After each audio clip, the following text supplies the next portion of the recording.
Oke, shalom semuanya. God bless ya. Tuhan Yesus berkati.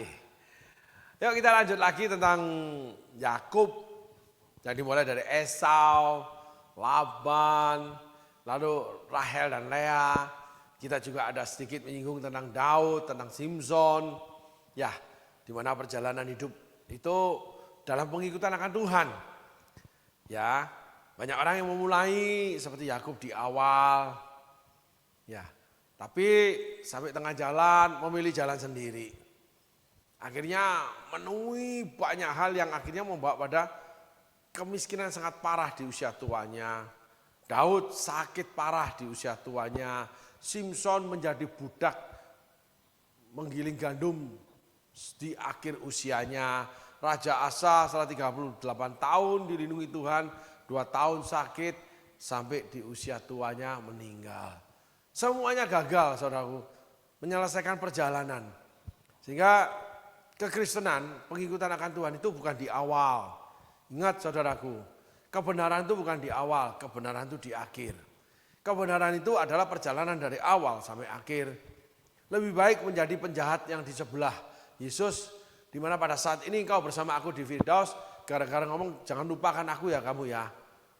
Pengakuan terhadap keberadaan Yesus membuat dia bersama bersama Yesus di Firdaus, saudaraku. Sederhana sekali. Sehingga perjalanan hidup itu kita buat sederhana aja. Kita belajar dari Yakub, salah di awal keinginan, ingin mendapatkan hak sulung, ingin mendapatkan Rahel, ingin mendapatkan kekayaan. Semua pakai jalan yang sama, tipu, dusta. Sehingga Yakub adalah spiritnya si penipu sampai akhir, saudaraku. Di mana akhirnya seluruh anak-anak yang dilahirkan dari Rahel dan Lea itu chaos, saudaraku. Yakub dilahirkan dari keluarga di mana tipe alfa daripada ayah itu dikalahkan oleh alfa daripada ibu. Dari Abraham pada Sarai, lalu dari Ishak ke Ribka, Yakub ke Rahel dengan Lea. Kenapa? Laki-laki yang alfanya dikalahkan wanita, dia selalu mendapatkan untung dari wanitanya. Abraham mendapatkan Hagar, ya, Ishak itu mendapatkan daripada Esau atau mendapatkan daripada bahwa di rumah itu si Ribka itu boleh dominan, lalu anak itu tentang Yakub dan mereka selalu berkelahi dengan kenyataan bahwa Ribka itu membohongi Yakub. Membohongi Ishak, saudaraku. Ribka dengan Laban sama, berarti mereka lahir dari orang tua Nahor yang tukang bohong juga, saudaraku. Ribka bersama Yakub menipu Ishak untuk dapat hak sulung. Ribka berkoalisi dengan Yakub untuk mendapatkan hak sulung, menyingkirkan Esau. Ribka tidak suka dengan Esau. Kenapa? Esau itu pemberontak. Esau itu pinter. Esau itu selalu melawan. Yang menurut dia, nggak bisa. Kalau Yakub itu kayaknya penurut, tapi selalu mengambil untung. Maka dia penurut dengan ibu, lalu ibu dia kendalikan untuk berbuat jahat sama dengan dia untuk mendapatkan hak sulung. Ibu biasa menipu ayah. Kenapa? Ibu lahir dari keluarga penipu. Laban kakaknya itu penipu. Nah, ketemu sudah silsilahnya, saudaraku. Betapa pentingnya keluarga ya. Tapi kembali lagi bahwa kisah Yakub menceritakan bahwa Yakub tetap mencari Allah, memanggil Allah. Tapi Yakub hidupnya dikelola sendiri dengan cara tipu muslihat, mendapatkan kekayaan, mendapatkan yang namanya hak sulung, mendapatkan Tuhan cuma untuk mendapatkan kekayaan, berkati aku. Akhirnya dia juga mendapatkan Laban, si penipu yang lebih ulung. Dia mendapatkan Rahel yang akan menyakiti dia, masa tuanya sakit, buta, lalu mengungsi di Mesir, anak cucunya menjadi budak dalam kemiskinan yang parah, saudaraku. Nah, inilah spirit yang kita dapatkan. Ya. Nah, sekarang kita belajar balik ke Alkitab, bagaimana Rahel dan Lea. Tolong ditayangkan firman-Nya.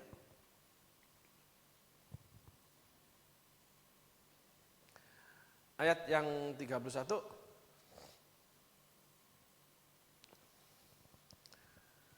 Ayat selanjutnya. Ini sudah kita bacakan. Nah, kita balik ayat 30 di mana Yakub bekerja 7 tahun lagi. Ya, tolong ayatnya yang ke-30. Yakub bekerja 7 tahun lagi. Yakub sudah dinikahkan dengan Rahel. Setelah nikah dengan Lea, Yakub dinikahkan dengan Rahel, tapi Yakub memenuhi janjinya 7 tahun. Nah, kita temukan sesuatu kehebatan di Yakub, bahwa Yakub memenuhi janjinya 7 tahun bekerja. Tapi setelah itu Yakub menipu Laban, saudaraku. Nah, itulah orang kalau menanam dosa, dia akan menuai semak belukar, ya, tanaman berduri, di mana Adam dihukum, kamu akan hidup dengan semak berduri. Saudara pelajari sendiri. Saya berikan sederhana kata-kata karena saya tidak mau mengarah ke sana. Tapi kita ambil sedikit untuk menerangkan ini. Bahwa Laban akhirnya mendapatkan Yakub. Yakub itu tetap 7 tahun bekerja. Yakub memenuhi janjinya. Tapi setelah itu Yakub menipu Laban. Nah ini saudaraku, orang-orang yang pendendam, orang-orang yang tidak punya alfa, orang-orang yang lemah, itu gentleman agreement-nya itu lemah, saudaraku. Orang-orang yang terlihat seperti Yakub ini, dia memenuhi janjinya, dia tipu Laban lagi. Lalu dia hidup bersama kedua istrinya. Tapi alfanya turun lagi. Saudara, betapa pentingnya kehidupan suami istri. Bagaimana pentingnya suami itu menjadi pemimpin sejati. Kuat. Menjadi laki banget. Gitu. Nah, kita pelajari dari Yakub bahwa Yakub dikalahkan oleh istri. Musa tidak peduli dengan istri. Sehingga Musa menjadi pemimpin yang besar. Gitu. Abraham dikalahkan istri. Saul menjadi raja yang hebat, yang berhasil. Dia membina rumah tangga dengan baik. Gitu. Kita jadi bingung. Berhasil sebagai pengusaha, rumah tangga berantakan. Berhasil di rumah tangga, ngalah sama istri, pekerjaan berantakan. Istri melewati batas. Jadi gimana? Disitulah peran firman Tuhan. Di mana ada perintah firman Tuhan. Itu adalah kisah firman Tuhan, lalu ada perintah firman Tuhan. Di mana dikatakan, hai istri tunduklah pada suami. Dan panggillah suamimu itu, perlakuan suamimu sebagai tuan, bos. Nah, itu yang kita pasang, kita ambil. Kisah itu menceritakan sikap-sikap kita yang salah, yang tidak terbaik. Perintah Alkitab itu yang terbaik. Sehingga Alkitab ada menulis, perhatikan perintah-perintahku. Salah satunya, perintah itu menuju kemana. Lalu perintah itu, jangan kau makan buah terlarang itu. Sehingga kalau belajar Alkitab itu nggak bisa letterlek, nggak bisa sekali. Rohani itu nggak bisa cuman sampai titik ini, habis itu tidak usah rohani, nggak bisa. Pelayanan itu nggak bisa, pelayanan sampai titik ini, habis itu nggak usah melayani lagi. Pelayanan itu cuman ini aja, nggak usah pelayanan yang lain, nggak bisa. Kelengkapan tubuh Kristus, kelengkapan pikiran Kristus, kelengkapan pengenalan akan Tuhan, itu satu Alkitab.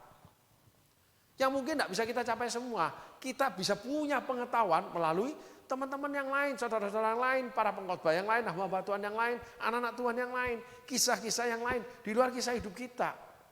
Hidup adalah sebuah proses belajar, belajarlah daripadaku. Kata-kata belajar itu sangat banyak di Alkitab. Sehingga hidup sebagai Kristen, kekristenan itu bukan pengetahuan akan Tuhan. Pengenalan akan Tuhan. Walaupun kita harus menambah pengetahuan, tetapi pengetahuan tanpa pengenalan itu baku, saudaraku. Menjadi mati, nggak ada rasa. Kalau nggak gereja, nggak boleh, harus ibadah ke gereja, tapi nggak ada rasa pingin ke gereja. Nah itu penting, saudaraku. Harus pulang ke rumah, tapi tidak ada rasa rindu terhadap rumah, terhadap istri, terhadap anak, terhadap suami.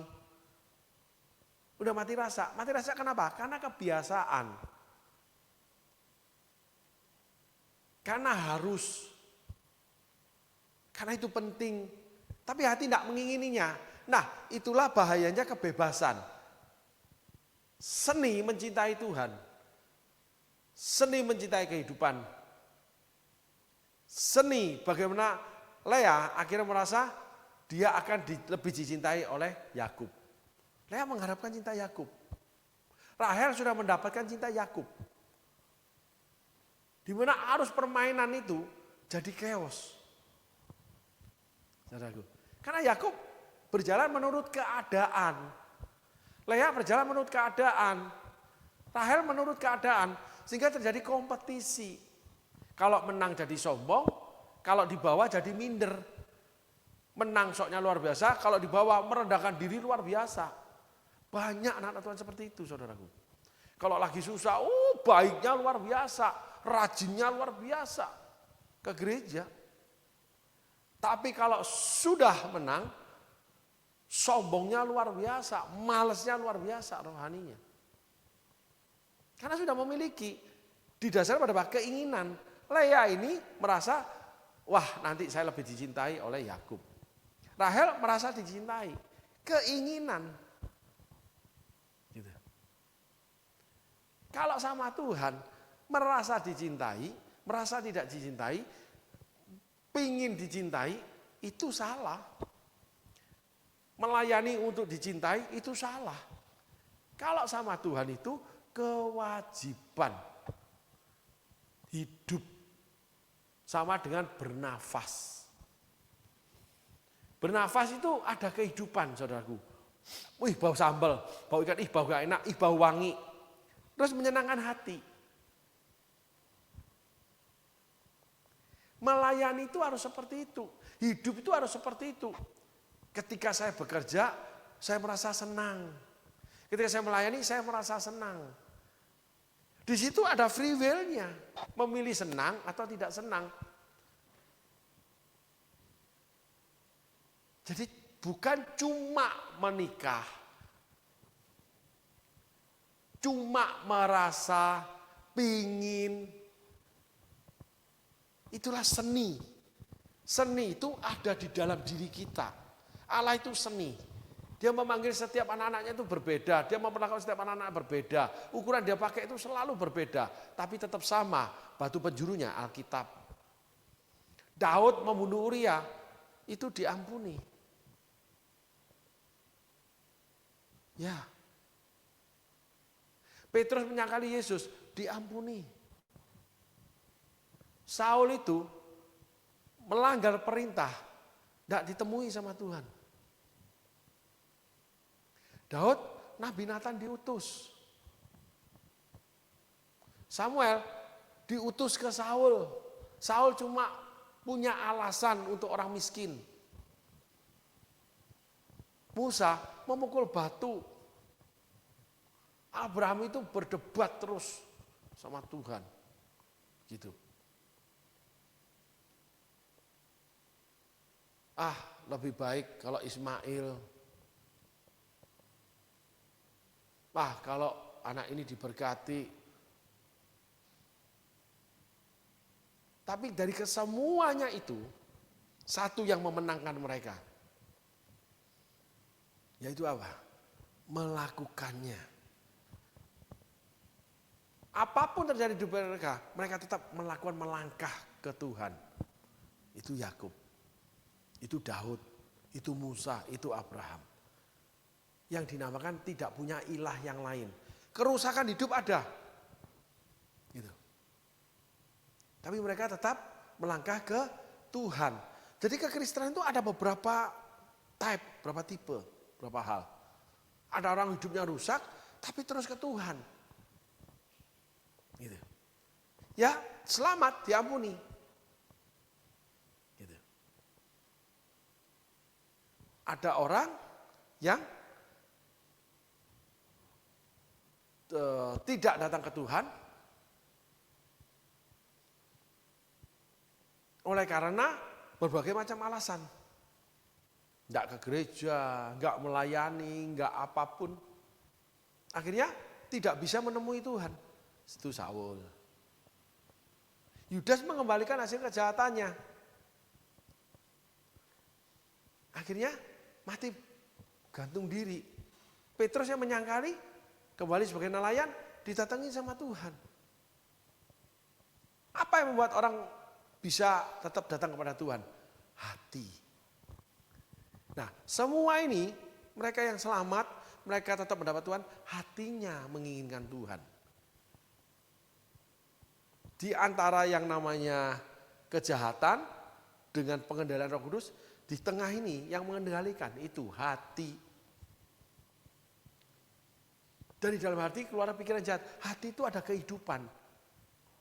Tuhan itu tinggal di dalam hati tapi tidak menguasai hati kita. Ketika kita serahkan baru hidup kita dikuasai Dia, kita tetap punya hati satu saat menolak loh. Ruang hati itu milik kita, bukan milik Tuhan. Tuhan diam di sana tapi bukan milik Dia. Sehingga yang membuat langkah kita kepada Tuhan, membuat langkah kita menuju kejahatan, membuat langkah kita mau melakukan perintah Tuhan, itu hati. Nah setelah itu baru ketemu namanya pikiran. Pikiran Kristus. Hati mengingini tapi enggak boleh, itu salah. Oh enggak, itu perbuatan jahat. Wah ini dari setan. Di situ ada yang namanya pertimbangan sebagai untuk membuat melangkah atau tidak. Remnya itu di pertimbangan. Tapi sebelum pertimbangan, kita itu harus mengerti, diberikan namanya pengertian. Nah itulah proses belajar menjadi orang Kristen. Jadi nggak bisa akhirnya seenaknya sih semaunya sendiri, ada resiko.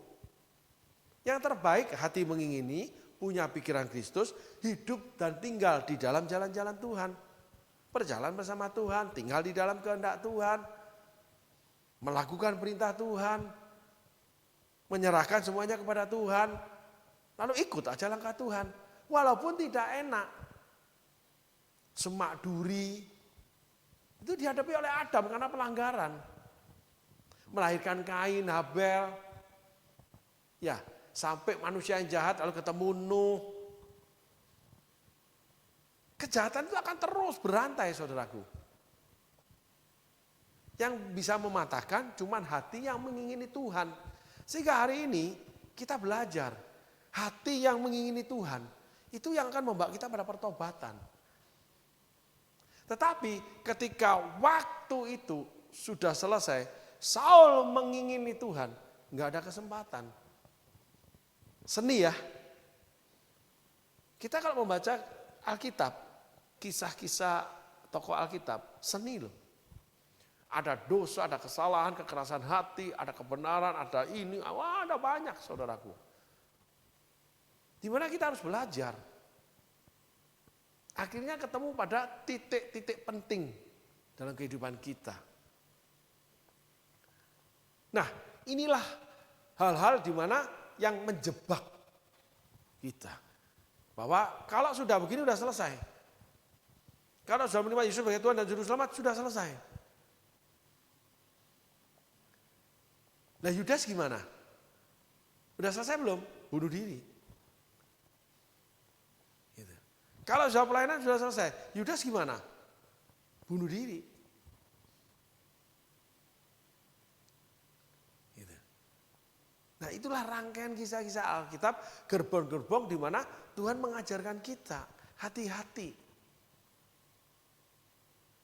Kita harus betul-betul mengenal, mengerti, mempertimbangkan, lalu melakukan kehendak Tuhan. Gak bisa seenaknya. Tetapi di dalam itu kita dikasih free will. Kita diberi hak menentukan. Ada yang dihampiri seperti Petrus, ada yang ditegur seperti Daud, seperti Saul, ada yang malah didorong seperti Yudas. Yakub spiritnya itu akhir hidupnya baru bernubuat dia. Dia tidak dihampiri Allah. Yakub itu yang mencari Allah, bergumul dengan malaikat Tuhan. Ada lagi yang berbeda, saudaraku. Yakub tidak dihampiri Allah. Dibiarkan karakter si penipunya. Dikatakan sebagai Israel, sampai akhir tuanya dia menerima hukuman. Dibawa ke Mesir sebagai budak. Matanya buta, kakinya pakai tongkat. Dia bernubuat untuk 12 Bani Israel. Udah selesai. Nggak ada sesuatu istimewa. Tapi Yakub diberkati karena berkat dari Abraham, Ishak dan Yakub, janji Allah. Nah, di sini kita menemui bahwa jangan terjebak dengan janji Allah. Jangan terjebak dengan cerita-cerita indah di Alkitab. Karena di balik kisah indah itu ada kisah-kisah yang menyedihkan.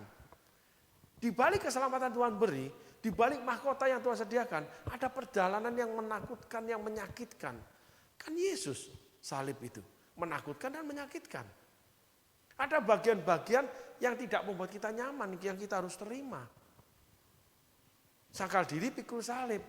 Ada jalan-jalan sempit, pintunya sesak. Banyak orang begini tidak mendapatkannya. Ngantri itu tidak dapat kita. Nah, karena ini dijelaskan gimana? Kisah Yakub itu membuka pintu-pintu pengertian firman Tuhan. Banyak hal dari karakternya. Kisah Yudas membuka pengertian banyak hal di Alkitab dari karakternya. Bagaimana orang berbalik sama Tuhan dan berbahaya sekali. Bagaimana orang itu kalau ikut jalannya sendiri berbahaya sekali. Bagaimana orang yang mengikuti keinginan sendiri itu berbahaya sekali. Diberkatilah, berbahagialah orang yang mengandalkan Tuhan. Celakalah, terkutuklah orang yang mengandalkan dirinya sendiri dan mengandalkan orang lain. Celakalah, terkutuklah. Nah, itu di buku yang sama, yang berjanji, dan janjinya kita amini, keselamatan, berkat Tuhan, memberi, diberi. Tapi kalau ini gimana? Kita tidak mau dengar, kita akan terjebak. Iblis itu tinggal di situ, iblis tinggal di pohon buah terlarang. Iblis tinggal di yang terlarang, untuk kamu disimpangkan, jangan dengar ini. Jangan perhatikan ini, jangan belajar ini, jangan mengerti ini, jangan mau khotbah-khotbah seperti gini. Banyak gereja yang tidak menyajikan hidangan seperti ini. Mereka menceritakan perbuatan Tuhan, tapi yang untuk pohon terlarang, mereka nggak mau. Mereka nggak mau. Kenapa? Menakut-nakuti jemaat katanya. Khotbahnya cuma menakut-nakuti, ngancam-ngancam, khotbahnya keras-keras. Maksa-maksa, marah-marah. Enggak. Coba saudara pelajari Alkitab. Hati-hati dengan anjing-anjing pekerja yang jahat. Hei ular biludak. Nyah kamu iblis dari hadapanku. Ada yang seperti itu. Dan kita nggak boleh, tolaknya nggak boleh. Sehingga menyayangkan jemaat boleh, tapi mendidik, membuat jemaat tetap hidup rohnya. Itu kewajiban, itu harus. Menjadikan gereja hidup itu harus. Memberikan makanan yang sehat itu harus. Harus ada makanan keras, harus ada daging, ada protein. Nggak bisa buah jus terus yang segar, nggak bisa. Jemaat akan lemas, sakit-sakitan dan mati. Dihinggapi penyakit, dihinggapi dosa, dikendalikan setan, mati masuk neraka jemaat itu. Nah itu tanggung jawab para pastor. Sehingga gereja bukan dibangun oleh karena kemegahan. Walaupun Tuhan bisa membangun bait Allah Salomo. Tapi akhirnya Salomonya masuk penyembahan berhala. Jemaat jadi berhala. Persembahan gereja jadi berhala. Persamanya kalau nggak besar gimana? Terjebak sudah. Tempat yang mahal, ongkosnya gimana biayanya? Jadi harus baik-baik dengan yang punya uang. Nah ini memang sebuah problem, dilema.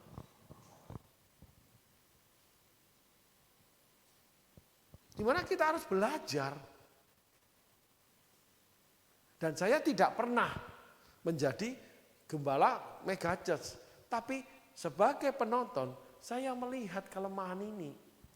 Seperti sepak bola, strikernya lemah.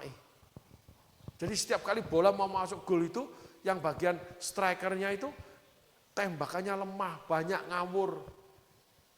Kecolongan terus, gelandangnya itu sama kipernya lemah. Jadi kecolongan gol terus. Kalau kita hobi dan sering nonton sepak bola, terus kita mendapatkan pengetahuan bagaimana bermain sepak bola, teknik-teknik sepak bola. Oleh karena kita belajar Alkitab, kita melihat bagaimana penggenapan Alkitab, kita tahu tim A ini lemahnya di mana, lebihnya di mana.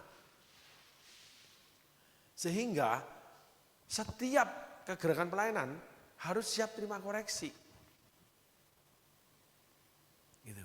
Pandangan-pandangan, tapi pandangan penonton sering juga menyerumuskan. Cuma taunya mencela, tapi tidak memberikan jalan keluar.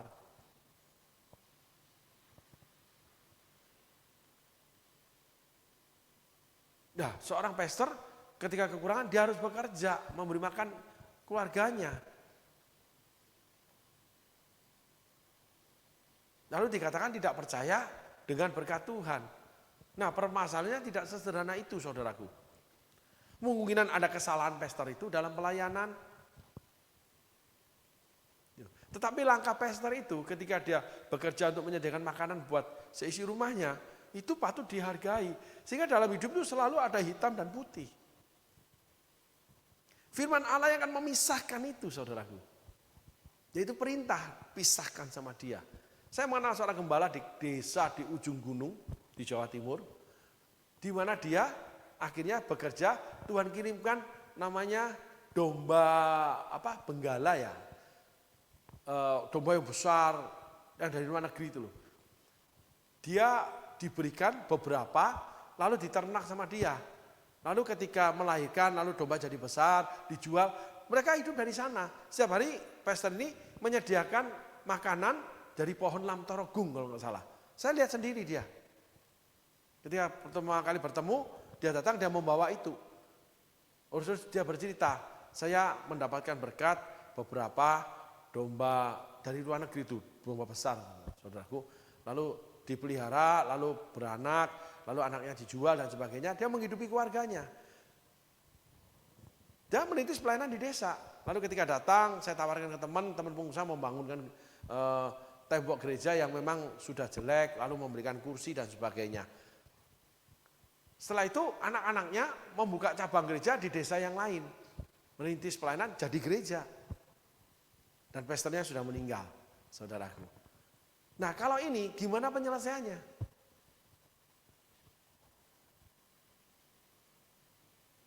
Pastor ini hidup di desa. Gitu. Yang penghasilan cengkeh desa itu. Nah, dia memelihara domba.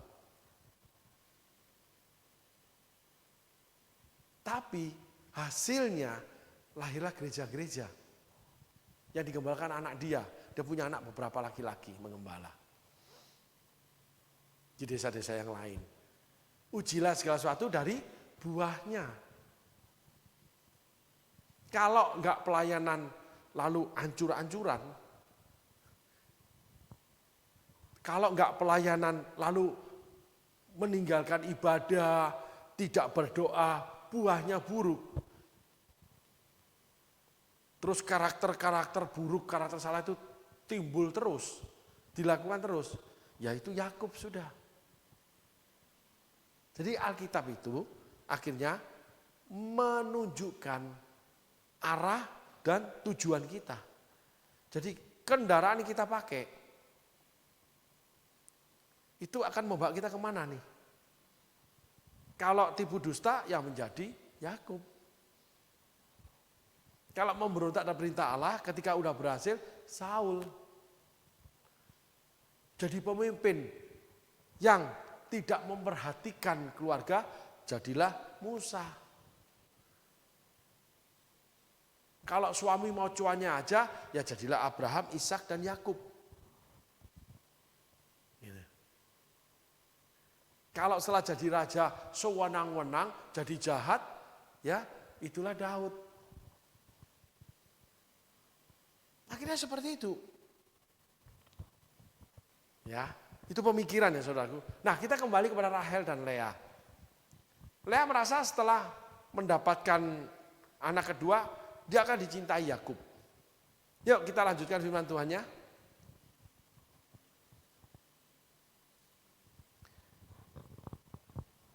Ayat selanjutnya.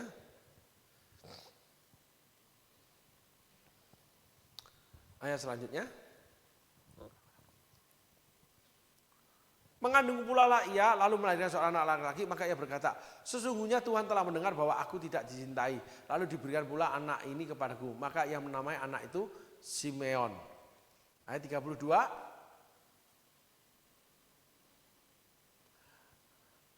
Lalu melahirkan seorang anak laki dan namanya Ruben, sebab katanya sesungguhnya Tuhan telah memperhatikan kesengsaraanku, serta tentulah aku akan dicintai oleh suamiku. Ya, ayat 33.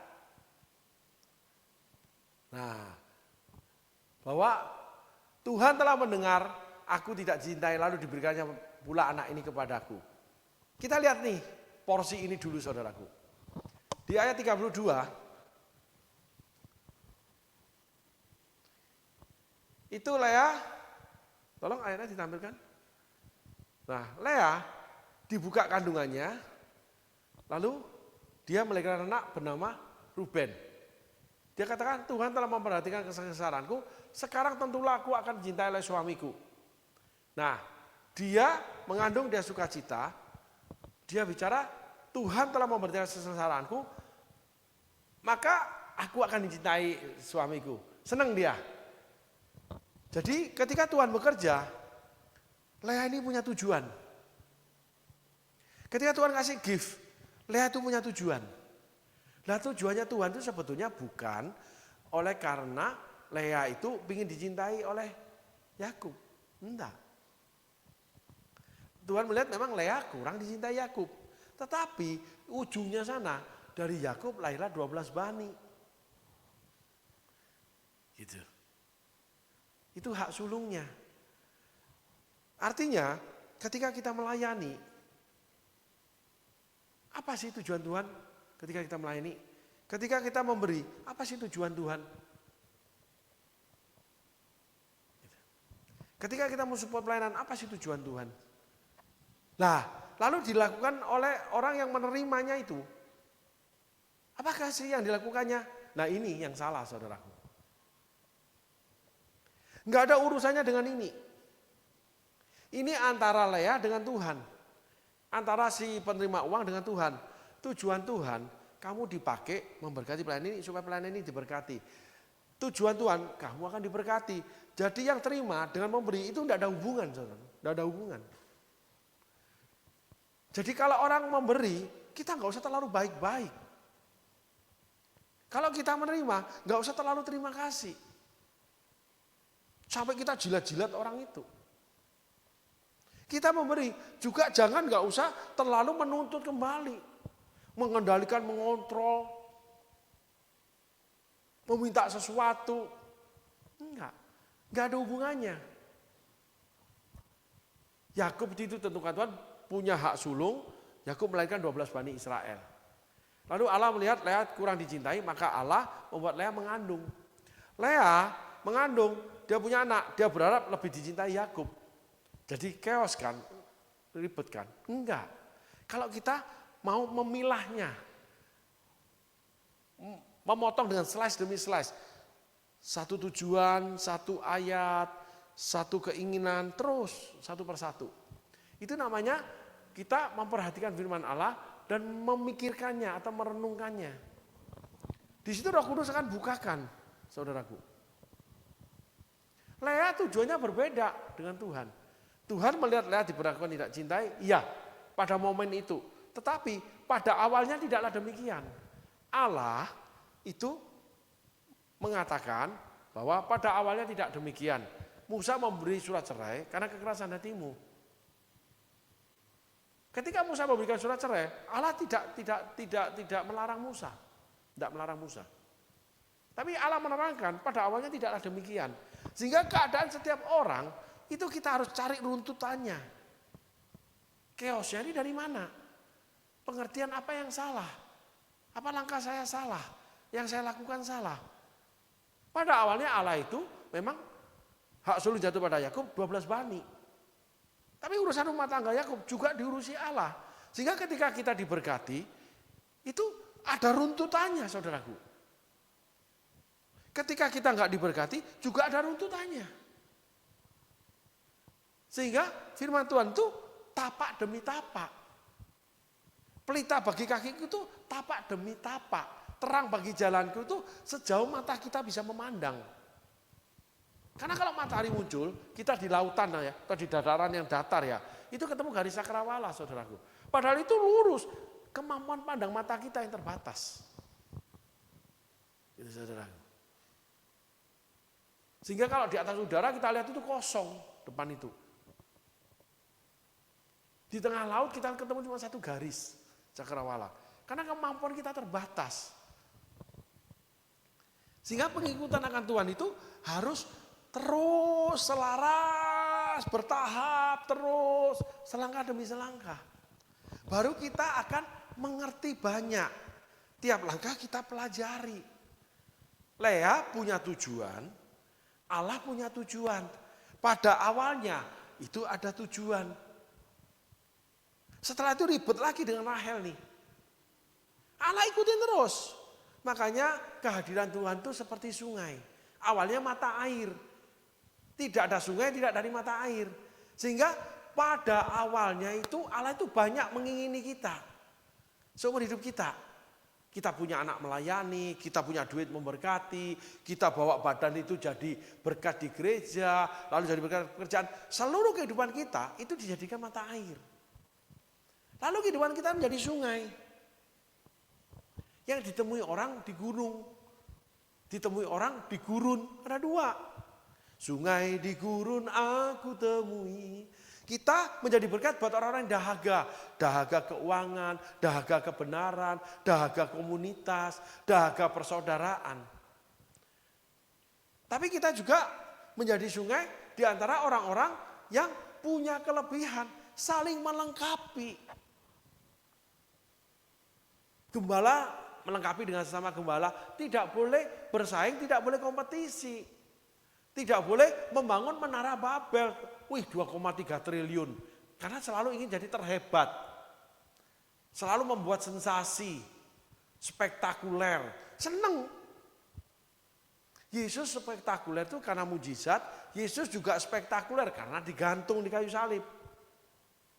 Semakin spektakuler, semakin disalibkan orang itu. Tapi semuanya itu jadi berkat. Ketika melakukan mujizat 3,5 tahun jadi berkat. Ketika disalibkan dia jadi berkat. Di sini menyembuhkan, di sini banyak hal manusia yang lakukan. Manusiawinya Yesus yang lakukan. Untuk manusia, di mana kuasa Roh Kudus menyertainya yang menjadikannya. Di sini manusia Yesus yang disalibkan, yang melakukannya. Di sini dielu-elukan, dipuji, diterima akhirnya.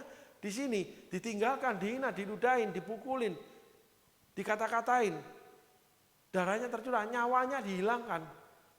Tapi menjadi juru selamat. Jadi ketika direndahkan, kamu harus percaya. Berbahagialah kamu kalau kamu direndahkan oleh karena kebenaran. Maka kemuliaan akan percaya atasmu. Roh kemuliaan ditulis. Berbahagialah kamu apabila kamu direndahkan oleh karena kebenaran. Gitu. Berkatilah maka kamu diberkati. Berilah maka kamu akan diberi. Kan beda. Hitam dan putih. Tapi firman Tuhan yang memisahkan. Ada benih, ada namanya gandum. Ada namanya pohon, ada namanya ladang, ada namanya hutan. Banyak. Di Alkitab tertulis. Tetapi semuanya berasal dari yang kecil. Mata air. Hidup melakukannya, Yesus melakukannya, perkawinan di Kana, air menjadi anggur, sampai yang mati dibangkitkan. Tapi akhirnya menjadi sungai. Sungai itu di gurun ada, di gunung juga ada. Nah itulah kelengkapan tubuh Kristus, kekayaan Kristus untuk anak-anaknya. Sehingga kita nggak boleh membatasi. Oh saya cuman ini aja, saya cuman kerja di IT aja, saya cuma melayani di IT aja, saya di multimedia tidak. Saya menemui saudaraku, ya, salah satunya itu Insinyur Niko Nyotorajo yang membangun gereja Betani di bagian barat. Dia pemimpinnya, diutus dari Surabaya. Di mana dia awalnya itu adalah worship leader, sampai menjadi pemimpin yang membawai ratusan gereja. Gitu. Nggak membatasi diri sebagai worship leader. Gitu. Ada awalnya seorang pengusaha yang memberi berkat kepada Tuhan, ya, pada rumah Tuhan. Akhirnya dia menjadi berkat membangun rumah-rumah Tuhan. Lalu ada juga yang akhirnya menjadi hamba Tuhan, tetap pengusaha. Ada. Saya berjemaat di sana. Lalu akhirnya pengusaha ini jadi pendeta ketika udah tua. Awalnya tidak pendeta, termasuk yang namanya awalnya gerejanya Mawar Syaron, pendeta Yusuf, itu pengusaha. Uangnya dipakai buat gereja, lalu gereja berkembang. Lahirlah Philip Mantova, anak mantunya pendeta Yusuf. Akhirnya menjadi berkat di mana-mana pelayanannya. Diawali dengan pendeta Yusuf. Sehingga hasil pekerjaan dia sebagian dibuat membangun gereja Mawar Syaron, Jalan Cempaka, Surabaya. Ada yang seperti itu. Tapi pada awalnya itu gimana nih? Hasilnya Philip Mantova jalan sendiri, pelayanannya pendeta Yusuf mengembala sendiri, berkembang gerejanya. Tapi nggak bisa ini merasa lebih dicintai Allah, ini lebih tidak dicintai Allah seperti lahir Lea, tidak. Pendeta Yusuf melahirkan pendeta Philip Mantova, Philip Mantova melahirkan jemaat yang banyak, buka cabang gereja di mana-mana. Jadi Lea dan Rahel itu masing-masing mendapatkan sendiri. Setiap anak-anak Tuhan mendapatkan sendiri. Kekayaan tubuh Kristus tidak ada batasnya. Lea merasa nanti akan lebih dicintai.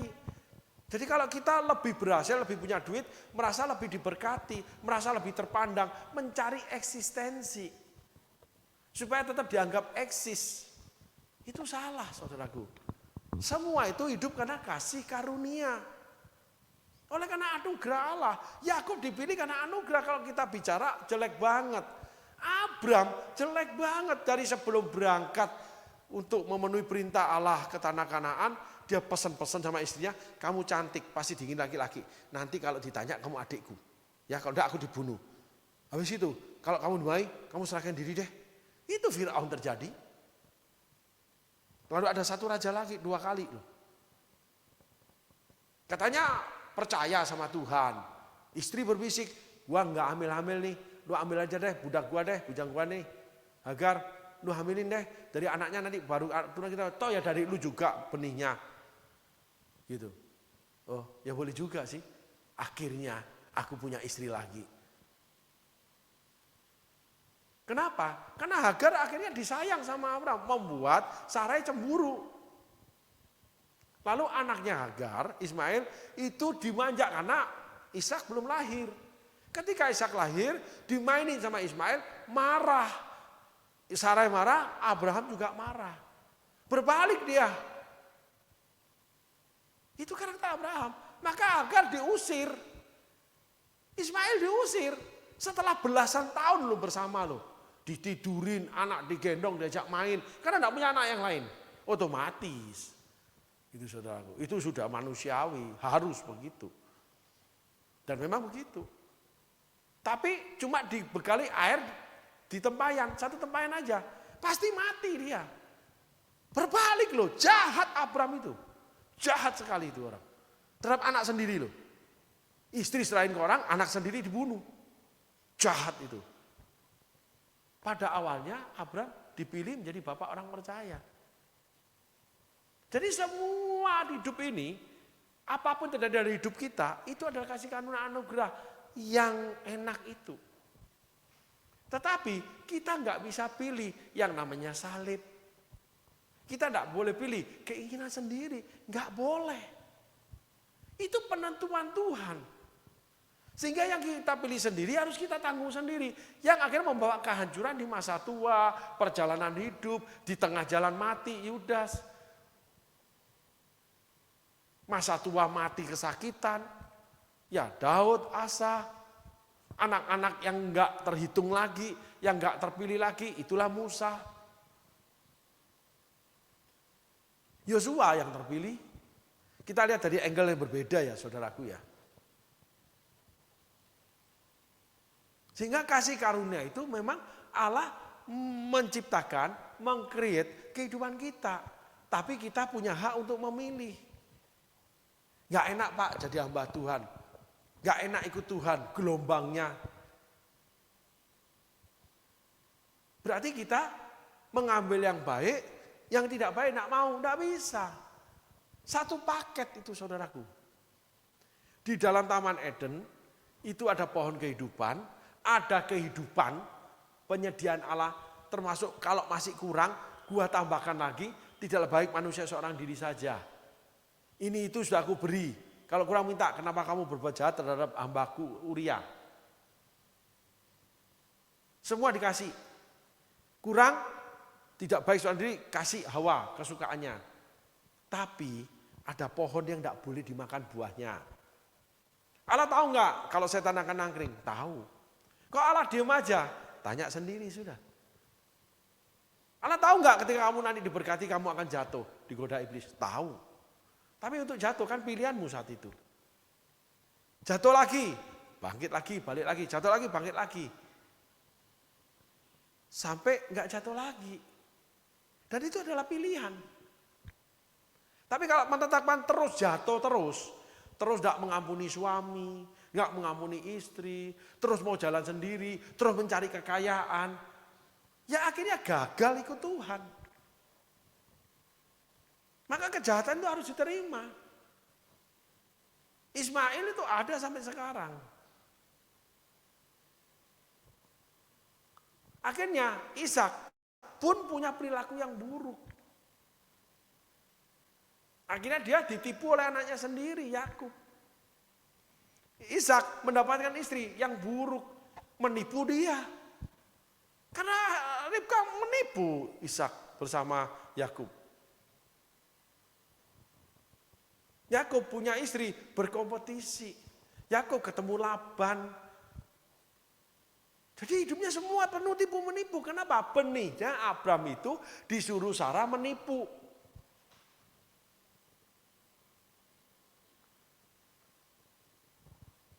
Kamu ngaku adik ya? Menipu dia. Saudara perhatikan ini. Lalu gimana? Ya, kamu harus ikut Tuhan sepenuh-penuhnya. Pohonnya bukan ditanam oleh Bapak, akan dicabut beserta akar-akarnya. Ketika melekat mendekat sama Tuhan, Daud itu tidak jahat. Ketika menerima daripada peringatan Yitro, Musa itu menerima keluarganya. Tapi tetap gak berubah. Paulus ketika menerima panggilan pelayanan dibentuk Tuhan, dia yang punya hati sebagai seorang pembunuh, dia rela mati buat Injil. Pembunuhnya kekuatan tetap ada, keberanian tetap ada, tapi ngalirnya mati buat Injil. Musa juga sama. Lah, itulah banyaknya di dalam manusia yang dikatakan seni. Karakter itu banyak. Kita harus pelajari satu persatu. Lalu melangkah satu persatu. Nggak bisa hidup ikut Tuhan itu cuma ikut tok, melayani tok, belajar firman tok, tanpa mempelajari dalam kehidupannya sendiri. Dan tidak ada yang bisa 100% menyelesaikannya, nggak ada. Yesus aja ketakutan menawar kalau boleh cawan ini berlalu. Contoh buat kita. Tapi yang menyelamatkan Yesus, yang menyelamatkan Musa, yang menyelamatkan Daud, Mereka tetap datang kepada Tuhan dan mengikut langkah Tuhan dalam kesalahan. Yakub nggak ada berhala. 12 Bani Israel tetap jadi. Sampai hari ini. Nah, kita masuk kembali ke Lea nih, saudaraku. Supaya dia dicintai lebih lagi sama suaminya. Tolong ditayangkan ayatnya.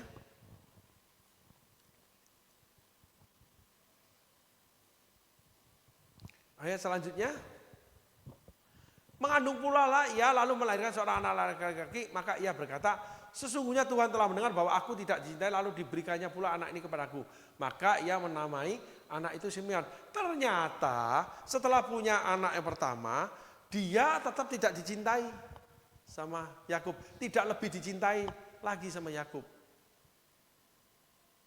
Dia berharap lagi di anak kedua yang namanya Simeon. Dia lahirkan anak lagi, wah mudah-mudahan aku bisa lebih dicintai lagi oleh suamiku. Ayat selanjutnya. Mengandung pula lah ia lalu melahirkan seorang laki, maka ia berkata, ayat selanjutnya. Maka ia berkata, sekali ini suamiku akan lebih erat kepadaku karena aku telah melahirkan 3 anak laki-laki baginya. Itulah sebabnya ia menamai anak itu Lewi. Nah, sekali dia katakan lebih erat lagi. Ternyata Yakub ketika Lea punya anak, Rahel tidak punya anak terus, dia mulai terus rajin sama Lea. Karena saat itu anak laki-laki itu adalah merupakan milik pusaka, lambang kejantanan. Lalu pewaris putra mahkota. Sedangkan saat itu Yakub belum kaya, belum. Rajin dia sama Lea supaya lebih erat nih. Nah, lihat ya pertumbuhan karakter Lea, lalu peristiwa apa tuh yang mendorong? Ayat selanjutnya.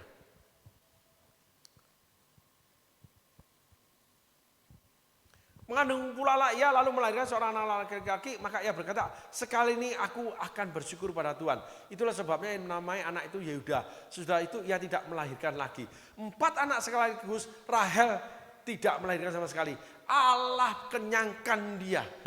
Maka dikatakan namanya Yehuda. Tetapi di keempat ini dikatakan dia mengucap syukur kepada Tuhan.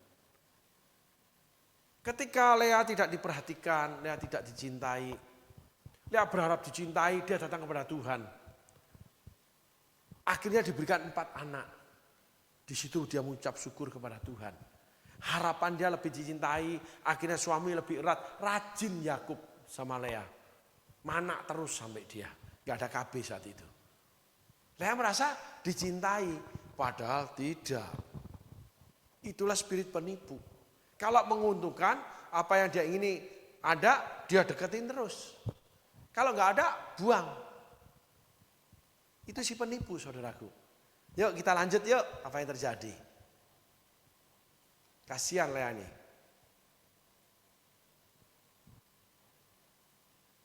Ruben, Simeon, Lewi, Yehuda. Ketika dilihat Rahel bahwa ia tidak melahirkan anak bagi Yakub, cemburulah ia kepada kakaknya itu lalu berkata pada Yakub, berikanlah kepadaku anak, kalau tidak aku akan mati. Anak anja nih. Lanjut. Baru sadar ketika kakaknya punya anak 4. Orang-orang yang manja itu nggak tahu kalau itu ada masalah, ada musibah.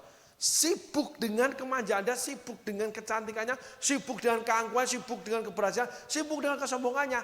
Tahu-tahu ambruk dia. Tahu-tahu sadar, ternyata kok begini. Orang yang sombong tidak akan waspada. Orang yang sombong tidak akan teliti.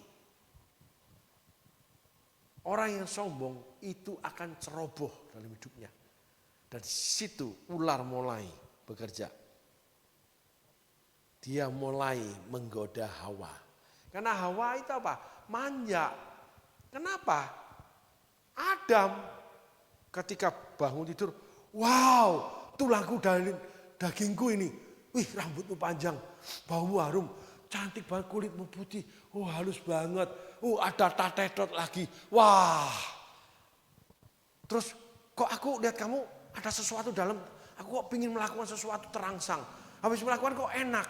Terus kok pengen deket terus sama kamu? Kok enak ya kalau melakukan deket-deket sama kamu, pelukan dan sebagainya. Wah, ini menguntungkan. Oh, Adam nih, lengket sama Hawa. Hawanya manja. Jadi orang-orang yang merasa lengket sama Tuhan, hati-hati manja. Kamu tidak akan waspada. Jatuh pasti. Kenapa? Ular sudah nangkring di pohon terlarang. Buah terlarang sudah ada ularnya tuh. Ular tunggu kamu di sana. Ular tidak ganggu kebahagiaanmu, enggak. Ular tunggu di mana hal-hal terlarang itu kamu akan lakukan. Ada kebiasaan yang lama, karakter yang lama, gitu. Seperti Yakub, karakter penipunya keluar terus. Rahel itu baru sadar ketika Lea punya anak keempat. Saudara bisa ngerti enggak? Kalau per 2 tahun aja udah 8 tahun. Yang anak pertama, si Ruben udah 8 tahun, udah gede. Baru sadar kalau dia itu enggak punya anak. Baru marah dia terhadap suaminya. Baru sadar kalau suaminya buat anak terus di Lea. Orang kalau manja, orang kalau sombong, itu asik dengan dirinya. Enggak pernah sadar dengan apa yang terjadi. Enggak pernah sadar dengan kekurangan dia, enggak pernah. Segala sesuatu dipandang remeh, sepelekan sama dia. Asik aja dengan keinginan dia, kesukaan dia. Itu Rahel, itulah Yakub. Marah dia terhadap Yakub. Ayat selanjutnya. Maka bangkitlah amarah Yakub terhadap Rahel dan dia berkata, akukah pengganti Allah yang telah menghalangi engkau mengandung? Yakub mulai nggak nyaman sama Rahel, padahal Rahel lebih cinta dari Lea loh. Karena sudah mendapatkan dari Lea nih. Nah itulah si penipu. Kalau mendapatkan sesuatu yang lebih baik, dia tinggalkan yang lama. Itulah yang namanya gak boleh punya istri lagi. Mendidik kita. Berpindah-pindah gereja, berpindah-pindah pekerjaan, berpindah-pindah pelayanan. Lalu gak pelayanan karena mendapat pekerjaan yang mendatangkan uang. Gak mau ibadah karena ibadah tidak membawa keuntungan. Gitu-gitu aja. Itulah Yakub. Yakub sudah memperlakukan Rahel dengan kasar. Dikejar 14 tahun loh. Diingini 14 tahun loh. Tapi begitu dia dapatkan, dia kerja lagi loh. Supaya Rahel tuh jangan minta lagi sama Laban. Kan gitu. Tapi setelah punya anak keempat. Hitung 2 tahun, tahun ke-8 ya. Dia mulai marah terhadap Rahel. Akukah Allah? Karakter itu akan muncul kemana-mana saudaraku.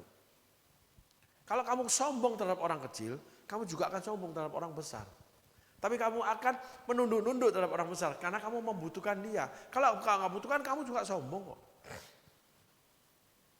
Karakter itu akan sama memperlakukan keadaan itu. Itu karakter.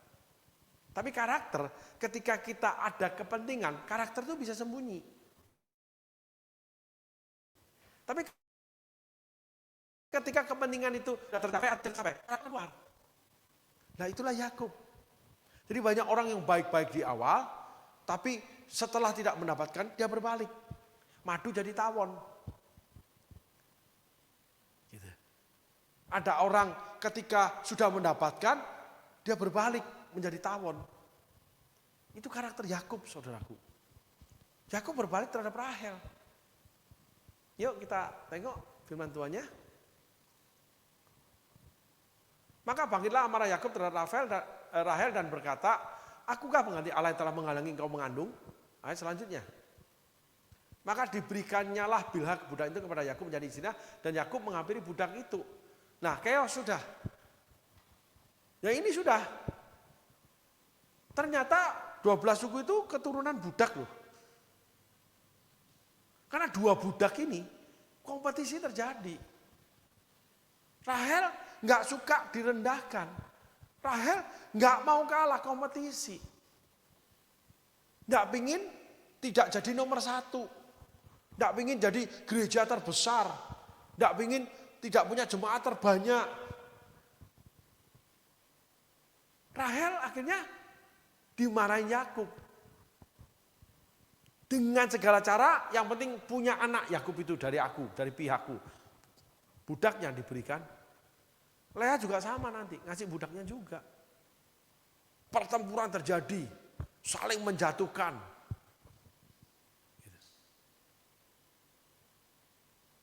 Nah itulah akibat si penipu, lalu itulah karakter Rahel dan Lea. Untuk memiliki, untuk disayang, untuk dipuji, untuk diakui, untuk dikatakan eksis, untuk dikatakan hebat. Memakai segala cara. Banyak itu anak-anak Tuhan seperti itu. Perusahaan dibangun kereta besar, utangnya itu luar biasa. Oh kelihatannya punya duit, semuanya utang. Bahkan utang bayarnya, nyicilnya susah sekali. Harus ditagih-tagih baru bayar. Lalu ada lagi yang merampasi punya orang, nggak mau bayar dia. Banyak itu. Kisahnya raja-raja ada itu. Hizkia, Raja Asa, begitu. Mengambil harta milik rumah Allah. Diberikan kepada musuhnya. Dikerok itu emasnya. Gitu. Memakai segala cara supaya eksis. Tapi kalau firman Tuhan, kamu harus direndahkan. Di sini dibuat berhasil, di sini dibuatkan salib. Dari berhasil menuju salib, berhasil salib ini kamu next level, nanti ketemu lagi salib di sini. Pikulah kup yang kupasang kepadamu. Jadi ketika kita membajak bersama Yesus, ya, hidup bersama Yesus, bekerja bersama Yesus, melayani bersama Yesus. Nah, habis itu ditaburlah benih-benih, lalu tumbuh, berbuah. Setelah selesai itu, dipetik buahnya, lalang dan gandum. Lalu, habis itu gimana? Dipanggil lagi, harus membajak lagi. Terus siklus itu. Siklus kehidupan, rotasi kehidupan. Jadi nggak bisa. Nggak bisa terus kamu gitu. Ini ada tapi ketemu lagi nih. Karena setelah itu kamu akan menuai lagi. Gandum harus terus ditanam lalu dituai. Ada musim hujan, ada musim panas, saudaraku. Nah ini yang dihindari anak-anak Tuhan ikut Tuhan. Sehingga mereka ingin eksis terus kelihatannya. Yesus itu sudah terkenal bahkan masuk Yerusalem itu pakaian-pakaian itu dibuat pijakan keledainya. Setelah itu ditinggalkan, diludahi, dipukuli, dihina, dicaci maki. Dikata-katain dia, dicambukin pasti, di lubang berpaku pasti. Jadi terkutuk di atas kayu salib. Karena terkutuklah orang mati di atas kayu salib. Itu hukumnya orang Romawi, hukum barbar itu. Orang yang dianggap jahat sekali itu baru dihukum salib sama bangsa Romawi. Yesus di antara para orang barbar. Mana? Nggak ada. Semua cuma jadi penonton. Nggak bisa dihindari. Sampai Petrus pun itu menyangkali Yesus, dia punya spirit Yakub si penipu. Aku nggak kenal dia. Orang demikian hebat sama Tuhan. Sehingga spirit jahat itu selalu ada di kita. Hati-hati dengan itu. Salah satunya kita akan ikut siklus hidup. Tapi kita nggak boleh berkompetisi. Nggak boleh namanya menghalalkan segala cara supaya tetap terlihat hebat. Supaya terlihat hebat. Gitu. Kaya oleh karena uang orang yang dipakai, yang dia hutang. Pakai mobil mewah, tinggal rumah mewah, pergi ke luar negeri, pakai barang mewah. Tapi utangnya susah bayar, dicicil-cicil. Punya uang bayar utang dulu. Apalagi orang itu butuh. Nggak peduli. Banyak pengusaha itu. Bahkan ada pengusaha Indonesia yang ditangkap di luar negeri. Kenapa? Ngemplang harta negara BLBI. Itu anak Tuhan, pendeta dia itu. Karena sebelum peristiwa itu, saya tahu ini pendeta khotbah. Kaget, dia yang punya usaha ini. Wow, ini orang super kaya Indonesia ini. Beberapa tahun kemudian ketika peristiwa chaos Indonesia 98, BLBI kejatuhan ekonomi. Salah satu yang bawa lari dia ke luar negeri, uang negara. Akhirnya ditangkap. Gitu. Dibawa pulang menjalani hukuman dia. Pendeta. Gitu. Ada karakter si penipu itu.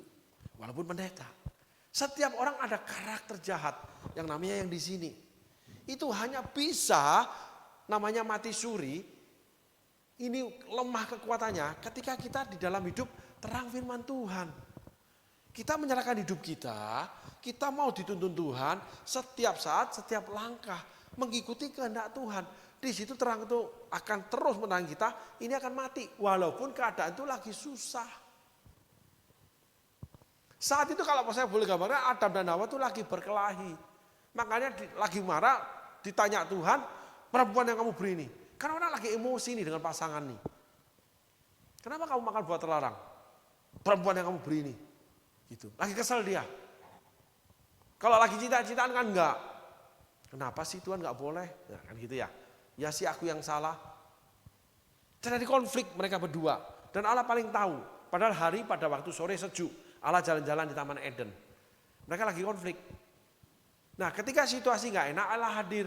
Allah akan berurusan sama kita. Reaksi kita akan membawa kita kepada dosa atau kebenaran. Kalau Adam saat itu ngaku, ya Tuhan aku salah, aku makan buah terlarang. Urusannya enggak panjang sampai hari ini. Ditanya makan buah terlarang, enggak, dia ngomong Hawa. Sederhananya begitu. Padahal Hawa ini memberikan buah terlarang kepada suaminya. Lah Tuhan melarang itu kepada suaminya. Adam belum ada Hawa. Hawa belum dibangun sama Allah. Adam masih sendiri. Jangan kau makan buah terlarang itu. Gitu. Tanggung jawab di Adam, bukan di Hawa. Tapi dilemparkan ke Hawa. Menyalahkan Allah, perempuan yang kamu beri. Perempuan yang kamu beri, gara-gara kamu beri ini. Kan aku enggak minta, kan aku begini. Nah itu sudah. Padahal Allah melihat tidaklah baik Adam itu seorang diri. Maksud baik akhirnya diputar balik menjadi bahwa kamu salah. Loh banyak seperti itu saudaraku. Dituntun, diajar, dibantu menjadi berhasil. Setelah itu berbalik. Banyak itu saudara. Karakter Yakub. Karakter Adam. Tidak punya rasa terima kasih. Jahat. Laban salah. Tapi Laban memberikan akhirnya. Yakub membalas. Mengambil dengan menipu. Rahel membalas dan memberikan bujang. Nanti Leah memberikan juga bujangnya. Kenapa? Selain keinginan dan keinginan itu akan menghasilkan kompetisi. Lalu pingin terpandang, pingin eksis. Sehingga menghalalkan segala cara. Itulah Rahel.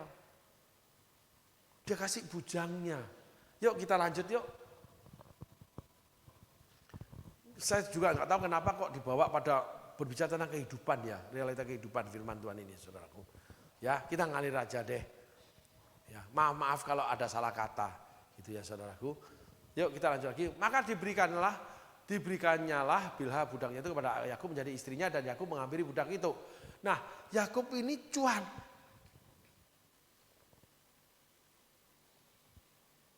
Persis dengan Abraham Hagar.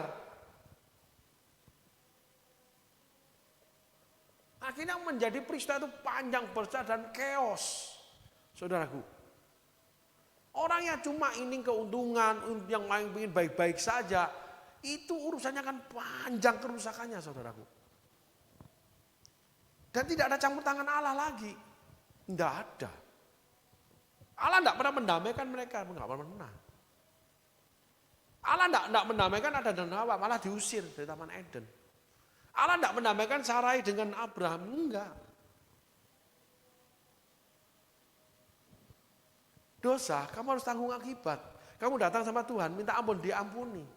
Karepmu dewe, terima akibatnya. Gitu. Daud menerima akibatnya. Karakter tidak mau berubah, Daud menerima akibatnya. Abraham karakter tidak berubah, 2 kali menjual Sarah, terima akibatnya. Sarah tidak mau tidur sama dia, kasih ke pembantunya. Tidak mau aku sama laki-laki begini. Masa bukan dijual 2 kali. Gitu. Dari sisi yang lain ya. Rahel juga sama. Asal eksis, gua kasih deh bujang gua. Yakub, ya udah yang penting untung. Halal tidak halal urusan belakang. Gitu. Akibat urusan belakang. Sikat dulu aja, yang penting dapat. Nah, itu karakter yang jahat. Itu karakter Yakub si penipu. Ayat selanjutnya.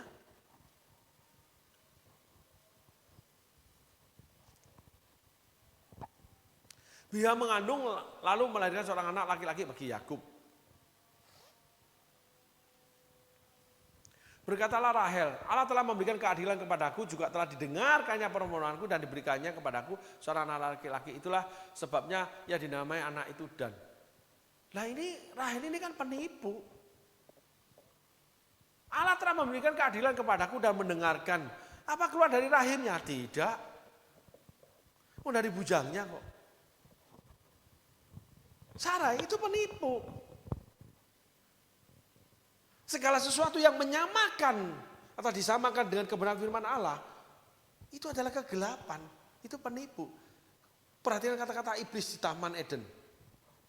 Kan Allah ngomong gini kan, sebetulnya tidak. Allah bilang enggak.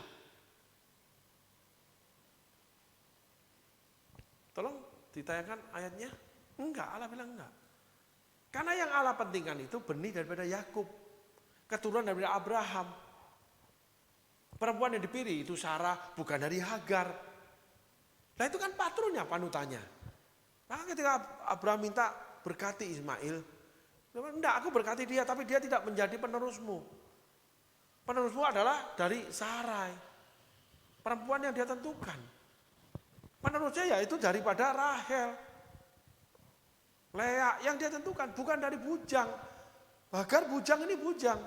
Allah telah memberikan keadilan kepadaku, juga telah didengarkannya permohonanku dan diberikannya kepadaku seorang anak laki-laki.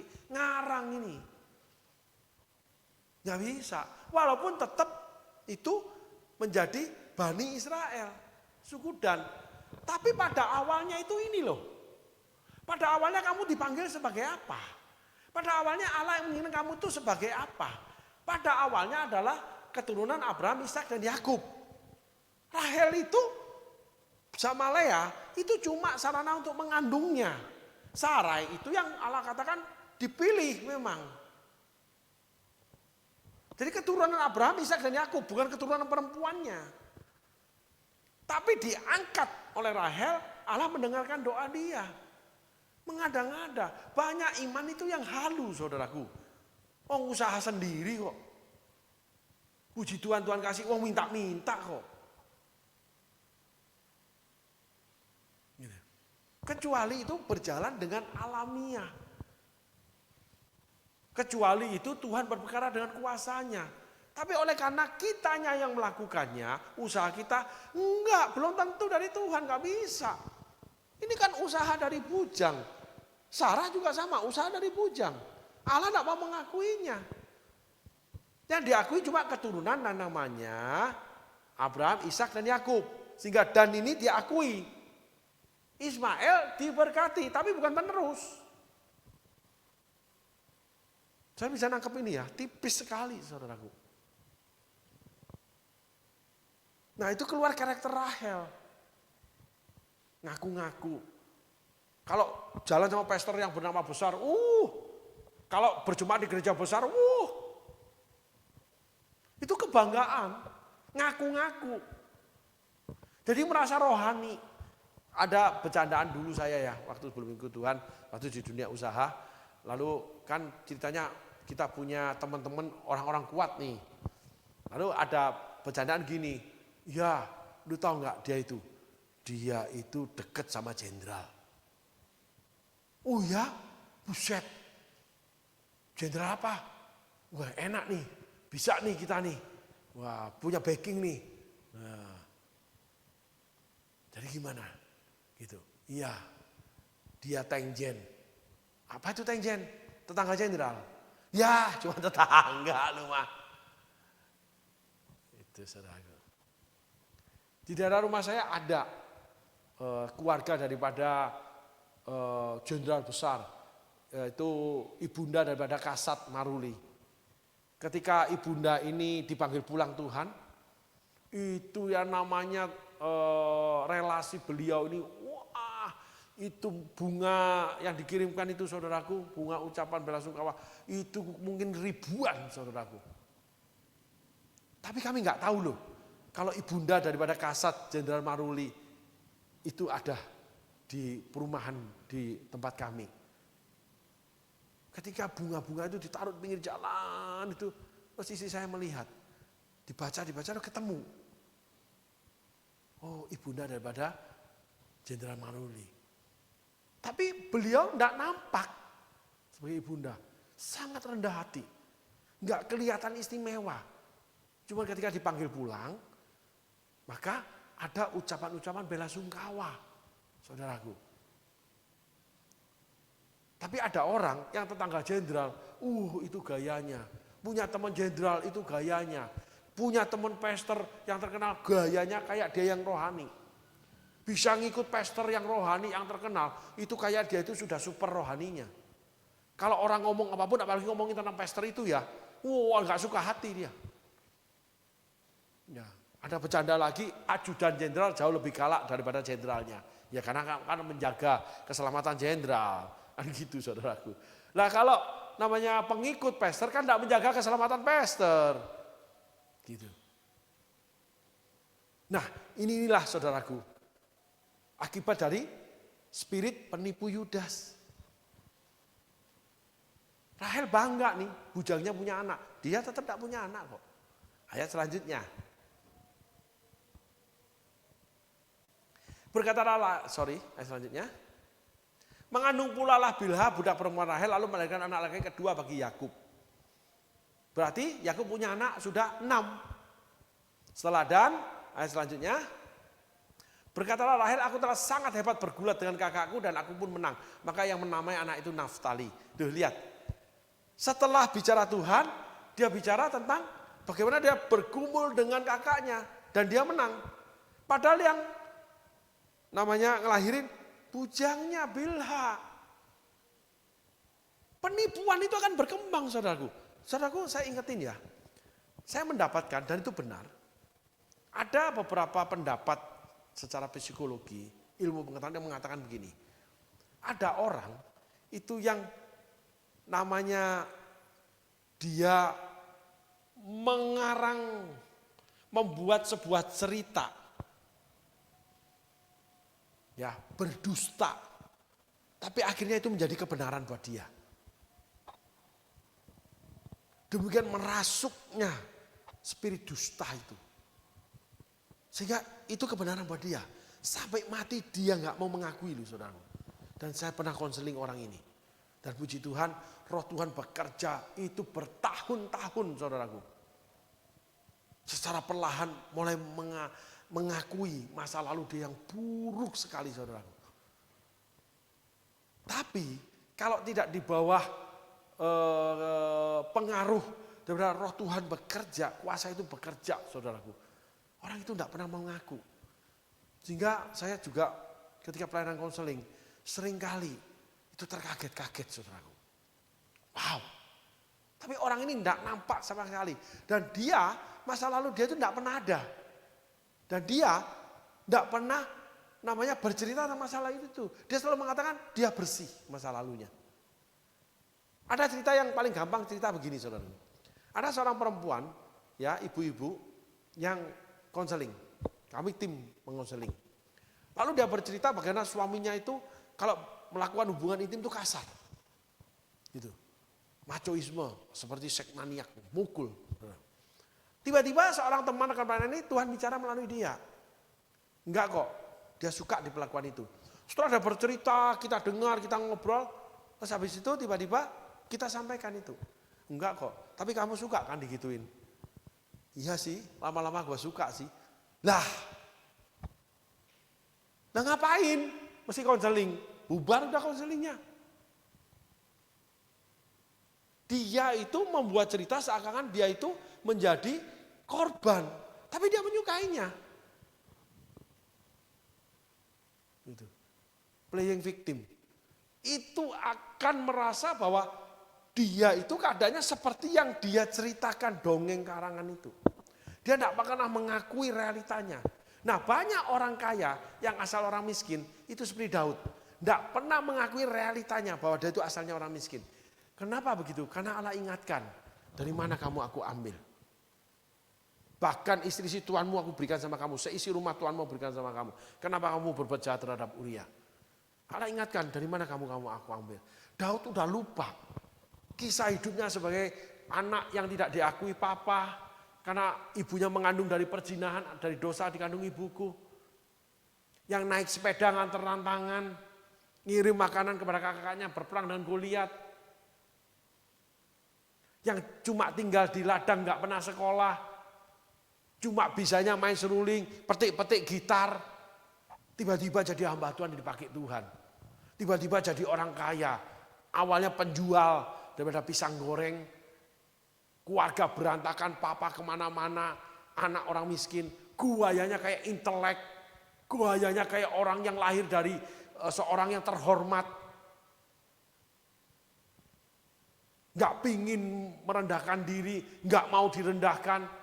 Lupa dengan masa lalu, soknya seperti orang-orang yang lahir dari dunia antah berantah. Banyak yang seperti itu. Banyak saudaraku.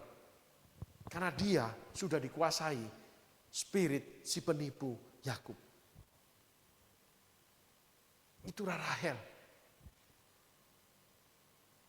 Yakub, Ribka, Laban, Rahel sama. Penipu. Yang bersumber daripada Ribka melahirkan Yakub.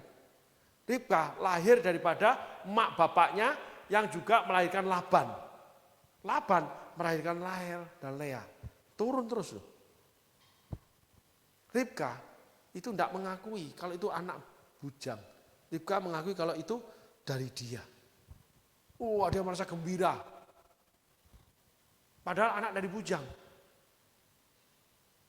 Enggak ada saudaraku anak kandung dengan anak yang tidak dikandung. Itu anak kandung dengan anak tidak dikandung itu beda kasihnya. Enggak ada saudaraku. Beda pasti. Anak orang lain dengan anak sendiri itu beda saudaraku. Kalau enggak seperti itu, ada yang salah dalam diri orang itu. Kita ngomong jujur kehidupan kok. Anak sambung dengan anak kandung itu beda. Ayah sambung dengan ayah kandung itu beda. Gitu. Dari kecil disusuin dengan ketemu gede beda. Dari kecil digendong dengan ketemu gede itu beda. Anak tiri dengan anak kandung itu beda. Kecuali tidak punya anak kandung ya saudaraku ya. Tidak punya anak kandung tidak masalah. Jadi ditumpahkan semua kasih terhadap anak yang diadopsi. Tidak masalah itu saudaraku. Tapi kalau punya anak kandung lalu punya anak yang bukan dari kandungan beda saudaraku. Nah inilah Rahel mengingkari dirinya, merasuknya dusta itu saudaraku. Yang kita dapati bahwa aku utus kau sebagai roh dusta di mulutnya nabinya Ahab. Baca itu saudaraku. Searching roh dusta, mulut nabinya Ahab, keluar itu. Ketika Raja Ahab dengan Raja Yosafat mau berperang. Raja Yosafat minta nabi, walaupun nabi-nabinya Ahab sudah bernubuat. Enggak, dia tidak percaya, dia minta nabi Tuhan. Maka keluarlah Nabi Mika. Maka keluar cerita itu. Nah, inilah kehidupan. Dan ini banyak sekali menjerat anak-anak Tuhan.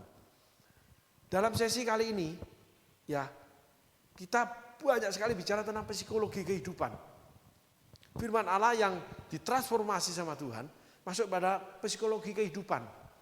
Bukan firman Allah yang diterangkan pada kehidupan, masuk pada psikologi kehidupan, yaitu perilaku yang salah, saudaraku. Di mana itu adalah berasal dari manusia itu sendiri. Yang sampai kita titik bahwa lahir daripada keluarga Nahor. Yang merupakan orang tua daripada Ribka dan Laban.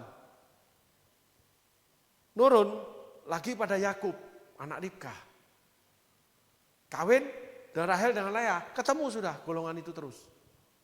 Saudaraku. Bagaimana setan menguasai keluarga. Bagaimana Abraham, Ishak dan Yakub yang tidak alfa itu terus terjadi. Bagaimana setan namanya roh dusta menguasai keturunan Nahor. Saudaraku. Dan itu menjadi psikologi perbuatan mereka. Dengan didasari pada keinginan, lalu melaksanakan sendiri. Mereka tetap menyembah Tuhan. Tapi keinginan mereka bukan keinginan Tuhan. Mereka datang kepada Tuhan cuma untuk mengajukan keinginan. Kalau Yakub minta diberkati. Kejahatan Abraham, Ishak dan Yakub juga sama. Kelemahannya sama. Terjadi pada rumah tangga mereka. Sehingga kita pelajari psikologi kehidupan ini, saudaraku. Betapa pentingnya kita untuk tinggal di dalam Tuhan, di mana Tuhan melepaskan kita dari itu. Segala pohon yang bukan ditanam oleh Bapa akan dicabut beserta akar-akarnya. Petrus berubah. Mau mati disalibkan, malu sama Tuhan. Awalnya tidak pernah punya malu. Paulus berubah. Mati buat Tuhan. Musa berubah. Mati buat jemaat. Awalnya dia pembunuh manusia. Gitu. Daud berubah. Jadi dekat sama Tuhan, orang miskin, kaya, jadi pembunuh. Akhirnya mendapat hukuman. Nah, semua cerita Alkitab ini kita lihat dari sisi yang berbeda. Dan itu terjadi pada kehidupan. Orang percaya, anak-anak Tuhan, bahkan hamba Tuhan. Orang yang melayani Tuhan demikian rupa dipakai Tuhan, kenapa bisa cerai? Kenapa bisa jatuh perselingkuhan? Kenapa anak hamba Tuhan yang dipakai Tuhan luar biasa? Kenapa narkoba? Kenapa keluarga Kristen yang terlihat ke gereja akhirnya nggak karu-karuan, bahkan soal uang nggak beres? Padahal melayani di gereja loh Pak. Padahal pendeta loh Pak. Karena ada permasalahan ini salah satunya saudaraku. Yang kita nggak boleh hindari. Walaupun nggak enak di telinga. Itu juga harus diberitakan, diajarkan. Bahwa ada pastor yang besar, benihnya Tuhan yang menghasilkan ribuan gereja, itu jutaan yang mengikuti dia. Akhirnya mati dalam kesengsaraan khotbah di gereja kecil. Diusir dari gerejanya, anaknya berantakan, diusir dari anaknya. Ada yang membangun gereja menjadi spektakuler, akhirnya bangkrut, tutup. Anaknya berkelahi dengan istrinya ketika dipanggil pulang. Sang pendiri yaitu suami. Pecah berantakan, perkelahian terjadi, saling berkompetisi. Itulah salah satu makna isi kisah daripada kisah Yakub, Rahel dan Lea. Di mana kita sudah sampai pada keluarganya, termasuk pada mereka. Nah, kita akan lanjut lagi nanti pada perjalanan mereka. Sampai Yakub nanti itu akhirnya masuk ke Mesir, anak cucunya menjadi miskin yang parah. Saudaraku. Amin saudaraku. Tuhan Yesus berkati. Terima kasih.